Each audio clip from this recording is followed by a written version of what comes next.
The wind that day carried with it more than dust and prairie grass.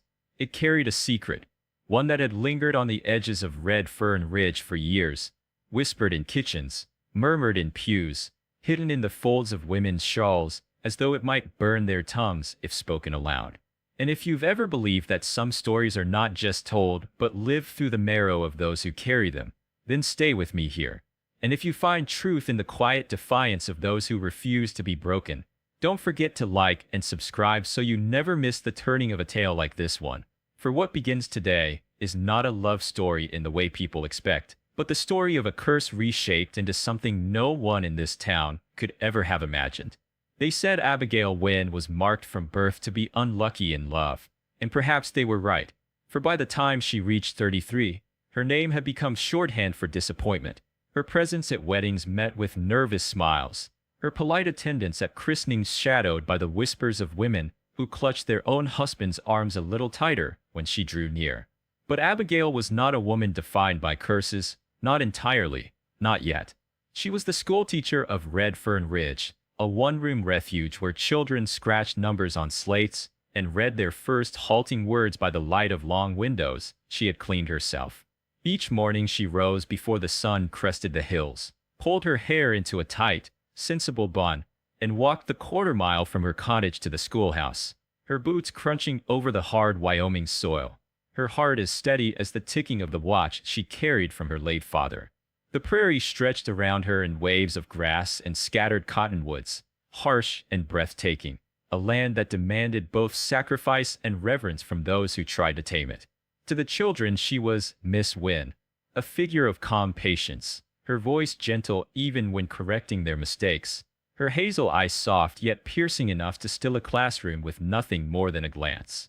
To their parents, she was respectable if pitiful, the spinster teacher who gave her life to arithmetic and grammar because no man had claimed her hand. They did not know, or pretended not to, that she had once been promised, that back in Ohio a banker's son had slid a ring onto her finger and whispered a future of safety and children and a home of polished wood and quiet wealth, only for his father to sweep it away with a cold calculation of dowry and bloodlines. That rejection, carried across state lines and stitched into her skin, was the true reason she answered an advertisement for a schoolteacher in Wyoming Territory, the reason she stood in this windswept place now, telling herself the solitude was a choice rather than a consequence. Still, as she watched her former pupils marry young, build families, and settle into the roles she had once imagined for herself, the ache inside her grew sharper, like a bone that had mended badly but never ceased its throbbing. And then came the afternoon that would unravel everything she thought she knew about the course of her life. The September wind had turned sharp, rattling the shutters of the schoolhouse as the children bent over their lessons.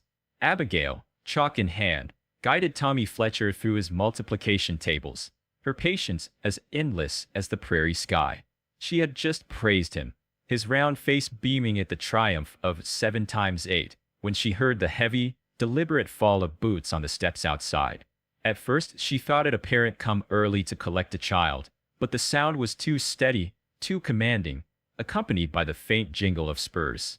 The door swung open, and the room seemed to shrink in on itself as Boaz Cutter filled the threshold. Everyone in Red Fern Ridge knew him, the mountain man, the rancher whose spread was the largest for 3 counties, a man who rode like a storm and fought wolves with his bare hands. Or so the story said.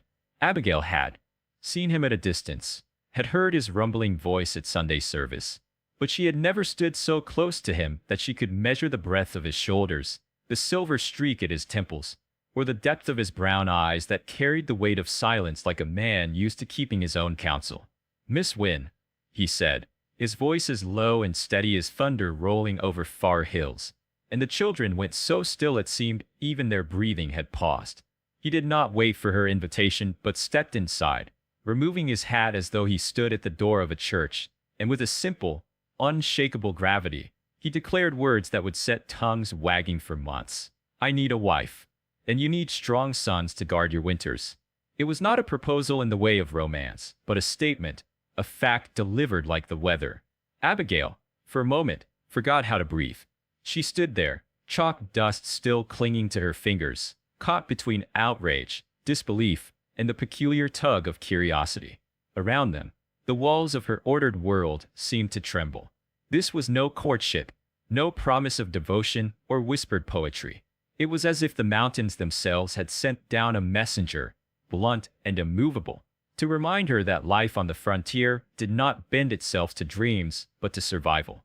The town would say, before long, that she was cursed, first abandoned by a banker's son, then saddled to a mountain man who spoke of marriage like barter.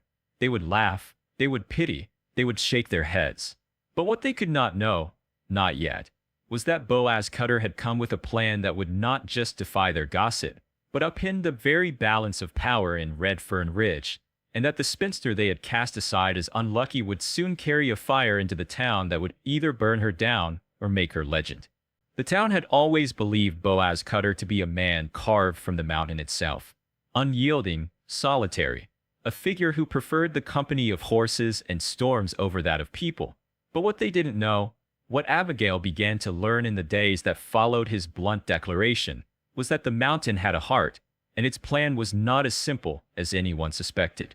She thought, at first, that he must be joking, or worse, mocking her, but when she saw the plain sheet of paper he left in her hands, a marriage contract written in careful script with terms as straightforward as his words, her disbelief shifted to something else, something closer to fear laced with curiosity.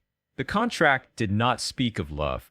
It spoke of mutual protection, of shared duties, of respect given in public and freedom preserved in private. It allowed her to keep teaching, to retain her independence, even to sleep in separate rooms until they both decided otherwise. No man she had ever met had offered her such frankness, and yet the town's response was immediate and merciless. By dusk of the very day he stepped into her schoolhouse, Mrs. Henderson from the mercantile was at her door, teacup rattling in her hand as she demanded to know if the rumor was true. By morning, every porch in Red Fern Ridge carried a huddle of neighbors whispering, their faces bright with scandal. They called her desperate, called him mad, said the spinster's curse had finally ensnared even the mighty Cutter. But when Abigail looked at the contract by lamplight, her mother's wedding ring glinting faintly in its drawer, she found herself wondering whether desperation was always a curse, or whether it could sometimes be the sharp push a soul needed to step into the unknown. For the first time in years, she did not fall asleep resigned to solitude. She fell asleep wrestling with possibility. And in that restless haze of thought, she remembered the way his voice had softened when he told her he wanted not a girl but a woman who knew her own mind, who had stood firm against the hard winds of life. The town believed Boaz Cutter had taken pity on her, or worse, seized her as one might seize a stray calf before winter. But Abigail felt the quiet burn of something they could not see, that she had been chosen, deliberately, for who she was, not in spite of it. When she delivered her answer days later, carrying the signed contract in her reticule and her teaching slate tucked under her arm like a shield of her old life, Boaz met her at the ranch with a look that startled her. It was not the grim satisfaction of a man securing a bargain, but the unguarded relief of someone who had staked more than he could admit on the outcome. He asked her conditions, and when she named them, her teaching, her independence, her need to remain herself, he agreed without hesitation, even gently corrected her when she called him Mr. Cutter instead of simply Boaz. In that moment, she understood. This was no arrangement of desperation. This was his plan, though she could not yet see all of its pieces, to turn the gossip of the town on its head, to forge a partnership where others saw only a curse. And so it was that 2 weeks later, in the small whitewashed church with Reverend Matthews officiating and a handful of neighbors present as witnesses, Abigail Wyn became Abigail Cutter. She wore her best blue wool dress, not a gown, and carried a clutch of wildflowers that Boaz himself had gathered from the hillside. The vows were plain, the words practical, but when he kissed her knuckles at the pronouncement of husband and wife, there was a tenderness so unexpected that it brought tears to her eyes. On the ride to the ranch afterward, the townsfolk muttered that the cursed bride had finally bound herself to a man too wild for any other woman. But what they did not see was the flicker of something deeper passing between husband and wife as the wagon wheels rattled along the dirt road. The birth of a bond neither had expected, and the first tremor of a storm that would one day stun the whole valley. That night, she walked the halls of her new home, touching the shelves lined with books she had not imagined a rancher might own, running her hands across the desk he had placed in her room so she might continue her schoolwork by lamplight, hearing him in the kitchen preparing stew as if it were the most natural thing in the world. It was then she understood the truth of Boaz Cutter's plan. He was not just taking a wife, he was rewriting the story the town had told about them both. For years she had been pitted as cursed, and he had been feared as untamed.